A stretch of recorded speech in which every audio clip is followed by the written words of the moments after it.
Ujian tengah semester. Nama, Siti Nurhalisah, semester 7, dosen pengampu, Fadilatur Rahmi. Anpidi. Assalamualaikum warahmatullahi wabarakatuh.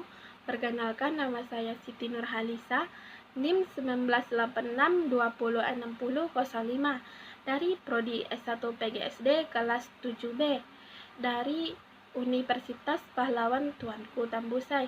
Baiklah, di video kali ini saya akan mengerjakan tugas tengah semester dengan dosen pengampu Fadilatur Rahmi, MPD. Konsep evaluasi. Evaluasi adalah pengumpulan bukti-bukti yang cukup untuk dijadikan dasar penetapan ada tidaknya perubahan yang terjadi pada peserta didik.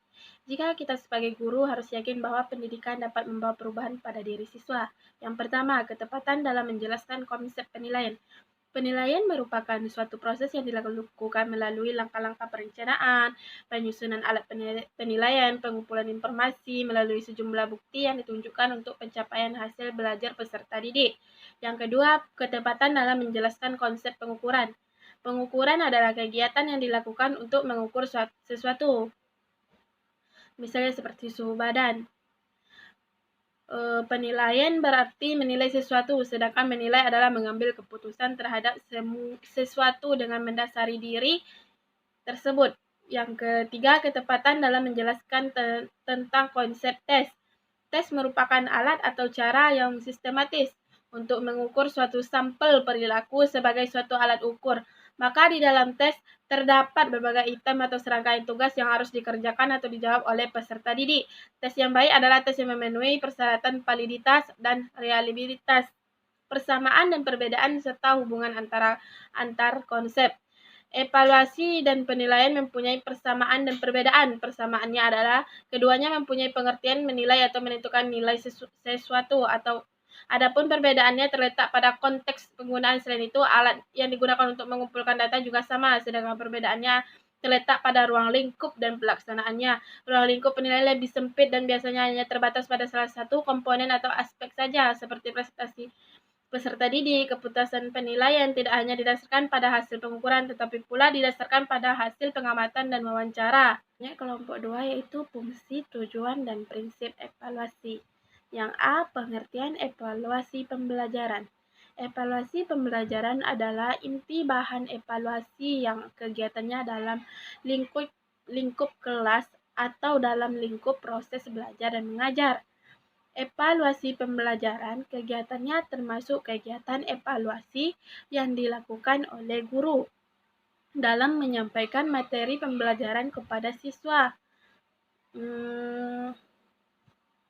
Bagi seorang guru, evaluasi pembelajaran adalah media yang tidak terpisahkan dari kegiatan mengajar.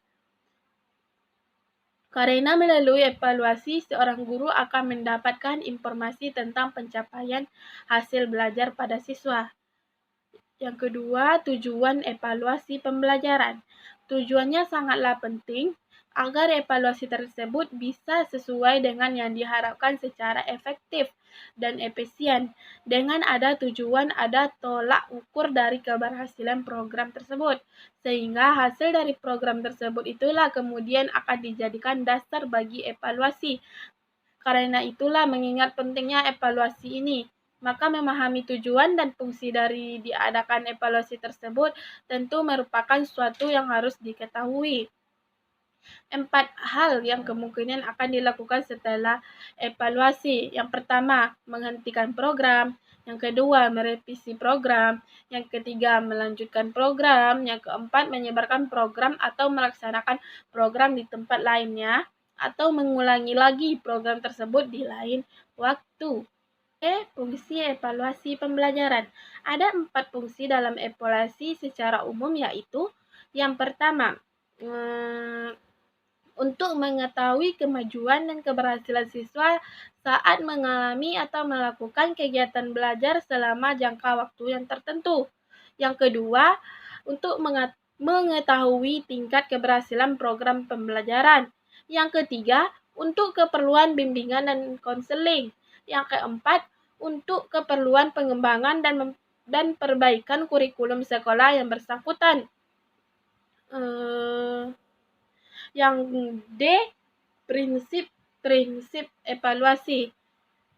Pembelajaran menurut Ana Sudjono, dalam evaluasi pembelajaran ada prinsip-prinsip dasar yang harus diperhatikan.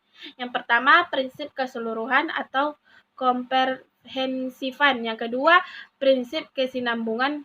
Yang ketiga, prinsip objektif. Dalam praktik, prinsip evaluasi pembelajaran ini harus memenuhi kaidah sebagai berikut. Yang pertama, evaluasi masih berada dalam ruang lingkup atau kisi-kisi kerja tujuan yang telah ditetapkan sebelumnya.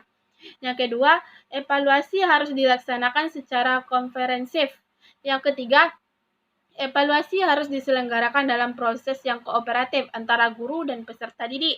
Yang keempat, evaluasi dilaksanakan dalam proses yang berkelanjutan atau mengandung prinsip kontinuitas.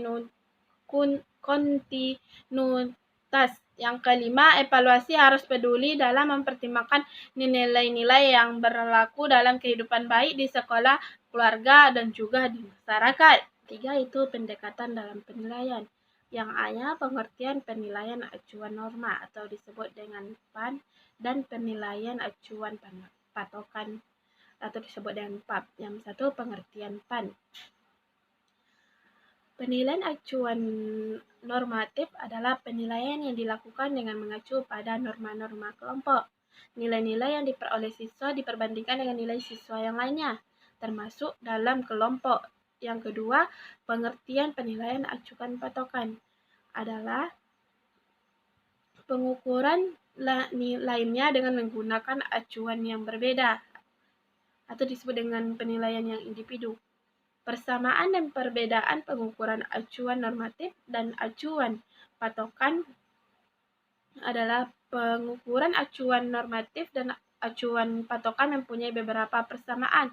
Yang pertama, keduanya pengukuran acuan normatif dan acuan patokan memerlukan adanya tujuan evaluasi spesifik sebagai untuk menentukan fokus item yang diperlukan. Yang kedua, pengukuran memerlukan sampel yang relevan yang digunakan untuk menjadikan subjek-subjek yang hendak dijadikan sebagai sasaran evaluasi.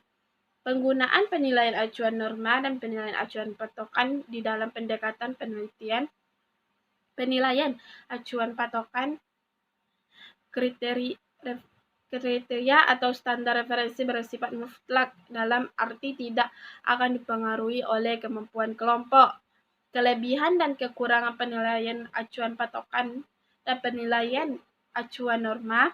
Yang pertama, ada beberapa keunggulan yang dimiliki PAN yang terbagi menjadi beberapa. Yang pertama, kebiasaan penggunaan penilaian berdasarkan referensi norma atau kelompok di pendidikan yang tinggi. Yang kedua, bermanfaat untuk membandingkan siswa atau mahasiswa lintas mata pelajaran atau kuliah dalam memberikan hadiah. Yang ketiga, mendukung ide tradisional kekukuhan akademis dalam menggunakan standar. Yang kedua, kekurangan penilaian acuan norma. Yang pertama yaitu sedikit menyebutkan tujuan pembelajaran atau kompetensi siswa atau mahasiswa, apa yang mereka ketahui atau dapat mereka lakukan. Yang kedua, tidak dapat diandalkan. Siswa atau mahasiswa yang gagal sekarang mungkin dapat lulus pada tahun berikutnya. Yang selanjutnya, kurang transparan karena hasil penilaian akhir tidak diketahui para siswa atau mahasiswa. Kelebihan penilaian acuan patokan yang pertama yaitu penilaian lebih dapat diandalkan karena menggunakan standar atau kriteria minimal. Yang kedua, lebih banyak partisipasi dan motivasi siswa atau mahasiswa serta fokus pada pembelajaran. Yang ketiga, cocok digunakan untuk mendiagnosa kemampuan seseorang dalam proses pembelajaran. Yang selanjutnya, kekurangan penilaian acuan patokan atau disebut dengan PAP. Yang pertama, relatif agak rumit karena perlu waktu untuk menyetujui sebuah kriteria dan standarnya. Yang kedua, lebih menekankan hasil daripada proses. Yang ketiga, tidak mudah bagi akademis untuk mengubah kebiasaan dari menilai berdasarkan referensi norma menjadi referensi kriteria.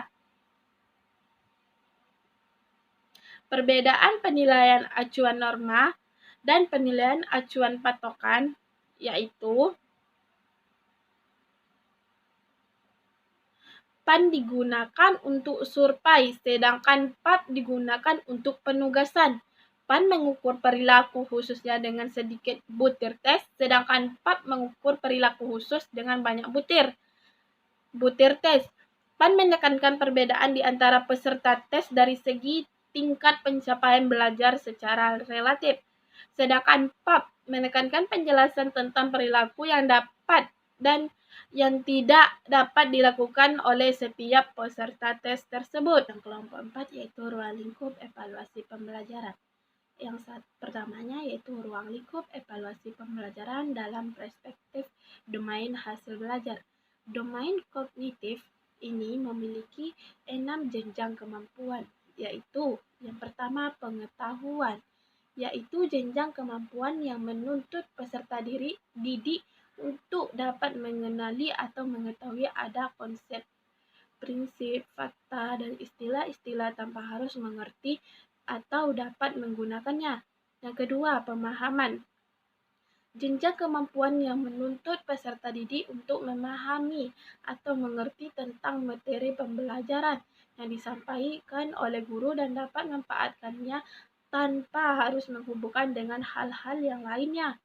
Yang ketiga, yaitu penerapan, yaitu jenjang kemampuan untuk menuntut peserta didik untuk menggunakan ide-ide umum, tata cara atau metode, prinsip, dan teori dalam situasi baru dan konkret.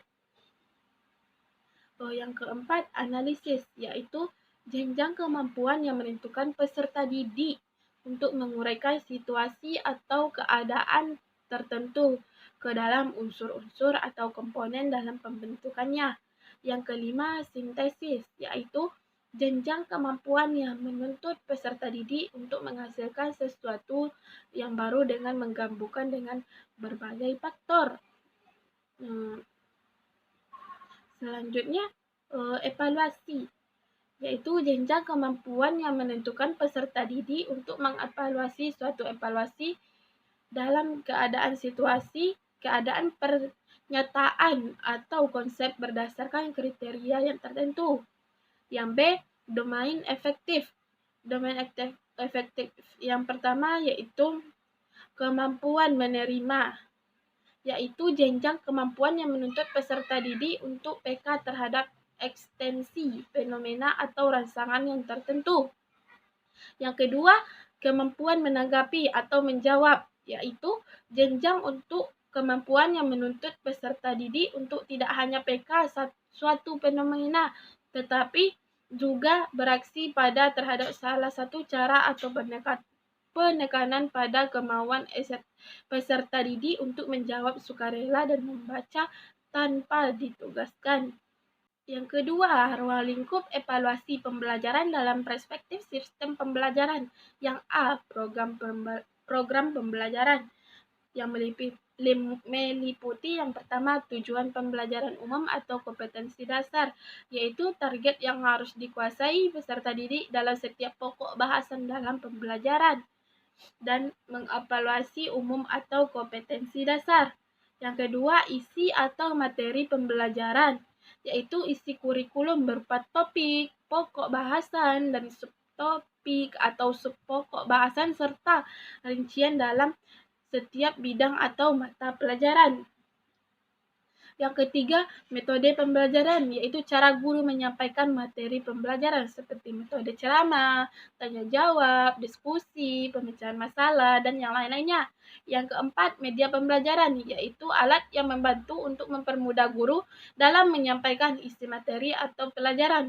Yang kelima, sumber belajar yang meliputi seperti pesan orang, bahan, alat, teknik, dan latarnya. Yang keenam, lingkungan, terutama lingkungan sekolah dan lingkungan keluarga. Yang ketujuh, penilaian proses hasil belajar, baik yang menggunakan tes maupun non-tes. Yang B, pelaksanaan pembelajaran. Yang pertama yaitu adanya kegiatan. Yang kedua, guru. Yang ketiga, peserta didik. Yang C, hasil belajar, baik untuk jangka pendek atau sesuai dengan pencapaian indikator. jangka menengah sesuai dengan target untuk setiap bidang atau mata pelajaran. Kelima yaitu penilaian teknik tes dan non-tes. Pengertian evaluasi pembelajaran. Evaluasi belajar adalah suatu proses yang dilakukan untuk menentukan penilaian terhadap individu atau peserta didik untuk mencapai perubahan yang positif. Pengertian tes dan penilaian tes dan non-tes.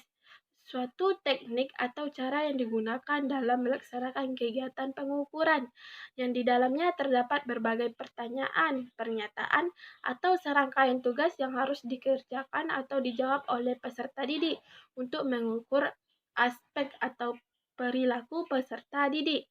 Yang kedua, teknik penilaian non-tes. Teknik penilaian non-tes berarti melaksanakan penilaian dengan tidak menggunakan tes. Teknik penilaian ini umumnya menilai kepribadian anak secara menyeluruh seperti sikap, tingkah laku, sifat, sikap sosial, ucapan riwayat hidup, dan yang lainnya yang berhubungan dengan kegiatan belajar dalam pendidikan, baik secara individu maupun berkelompok. Yang C, bentuk-bentuk evaluasi tes dan non-tes. Yang pertama, evaluasi tes formatif. Evaluasi yang dilakukan setiap akhir pembahasan suatu pokok bahasan atau topik dan dimaksud untuk mengetahui sejauh manakah proses pembelajaran yang telah belajar dan sebagaimana yang telah kita rencanakan. Yang kedua, evaluasi sumatif. Evaluasi sumatif adalah evaluasi yang dilakukan pada setiap akhir satu satuan waktu yang dilakukan tercakup lebih dari satu pokok bahasan dan yang dimaksud untuk mengetahui sejauh mana peserta didik dapat berpindah dari suatu unit ke unit yang berikutnya. Yang ketiga, evaluasi diagnostik. Evaluasi diagnostik adalah evaluasi yang digunakan untuk mengetahui kelebihan-kelebihan dan kelemahan yang ada pada siswa sehingga dapat diberikan perlakuan yang tepat.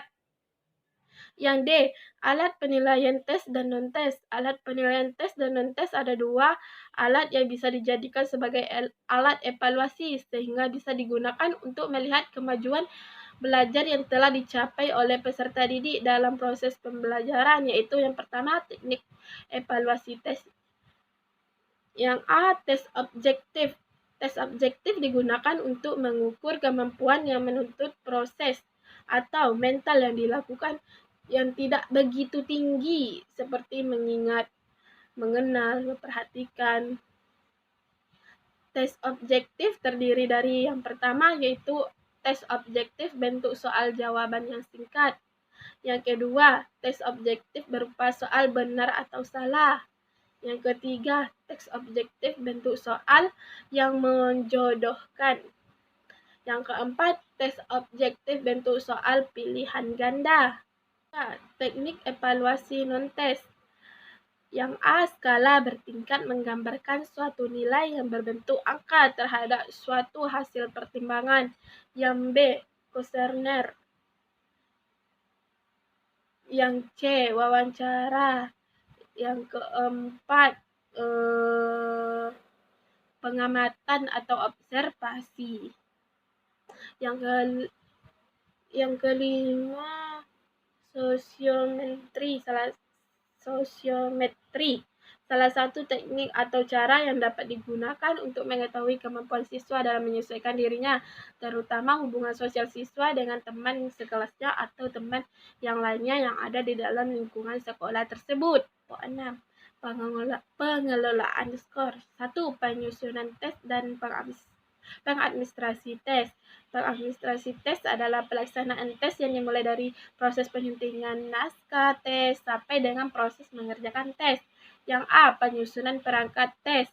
Yang pertama yaitu penyuntingan naskah tes, yang B, penggandaan naskah tes, yang C, pelaksanaan tes, yang keempat, tes tindakan atau tes praktek. Yang kedua, pemberian skor. Pada hakikatnya, pemberian skor adalah proses pengubahan jawaban instrumen menjadi angka-angka yang merupakan nilai kuantitatif dari suatu jawaban terhadap item instrumen.